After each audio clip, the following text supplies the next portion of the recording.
تسبیح د اوښکو ګرځوم د مینې ذکر کوم تسبیح د اوښکو ګرځوم د مینې ذکر کوم جانان مې سل هومره ښایسته شي چې څو فکر کوم د تور زلفو جاینماز باندې تندی مې ایښی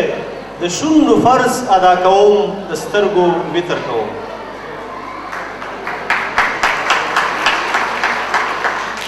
د مشاعرې په دې ترڅ کې ځوان شاعر نسیم خان ستوري ته بلنه ورکوو چې راشي او خپل شعر وړاندې کړي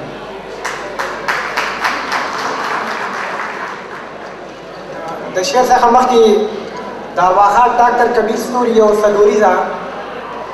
سیاسي واکمن که پښتانه شي پښتو کاندي د سرکار ژبه هم د ښوونځي هم د دفتر هم د خپل کار ژبه بیا به پوهان او عامیان هېڅ کړي ضرورت د پښتو به شي بیا د پوهنې تجارت او د روزګار ژبه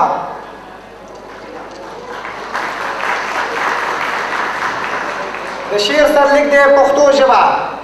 مونږ شاعران یې لټوو په مینارونو کې پښتو د ورکرانه په دفترونو کې پښتو د ژوند ښکلا ده د هر یو فن ښکلا ده دا هم په زړه د پښتون د هر یو تن ښکلا ده پښتو د ژوند ښکلا ده د هر یو فن ښکلا ده دا هم په زړه د پښتون د هر یو تن ښکلا ده دا به د ګل غونډې ټوکېږي زموږ زړونو کې پښتو د ورکرانه په دفترونو کې پښتو ملګرو زموږ دا د غیرت نښه ده دا په هر ځای کې زموږ دا د عزت نښه ده پښتو ملګرو زموږ دا د غیرت نښه ده دا په هر ځای کې زموږ دا د عزت نښه ده هر یو شاعر ته همسایري په شعرونو کې پښتو د ورکرانه په دفترونو کې دعوې خو ډېرې وکړي خپلې چوکۍ دپاره پښتو به راشي سکول ته د ترقۍ دپاره دعوې خو ډېرې وکړي خپلې چوکۍ دپاره پښتو به راشي سکول ته د ترقۍ دپاره په چوکۍ کښېني پښتو نه پرېږدي سکولونو کې پښتو د ورکرانه په دفترونو کې دوی چې چوکۍ ونیسي پښتون یې فکر نه وي د بل لکۍ ونیسي د پښتو ذکر نه وي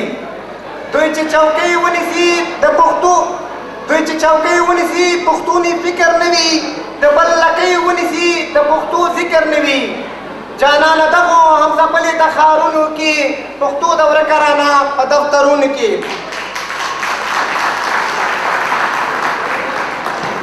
دا د ولس ژبه ده دا مړه کولی نه شي ابس خواري دې نه کړي دا سملولی نه شي دا د ولس ژبه ده دا مړه کولی نه شي ابس خواري دې نه کړي دا سملولی نه شي ولس ژوندی ساتلی د خپلو منځونو کې پښتو د ورکرانه په دفترونو کې دا لروبر پښتانه چې راویښ شوي نه وي قومي وحدت ګلان چې راټوکېدلي نه وي دا لروبر پښتانه چې راویښ شوي نه وي قومي وحدت ګلان چې راټوکېدلي نه وي پښتو به وي داسې غلامه سیاستونو کې پښتو د ورکرانه په دفترونو کې ای د وطن ځوانانو نن په پښتو پکار دی د خپل وجود په خاطر نن د ظلمو پکار دی ای د وطن ځوانانو نن په پښتو پکار دی د خپل وجود په خاطر نن د ظلمو پکار دی نظیم خو وایي دوی نه پرېږدي کورونو کې پښتو د ورکرانه په دفترونو کې مننه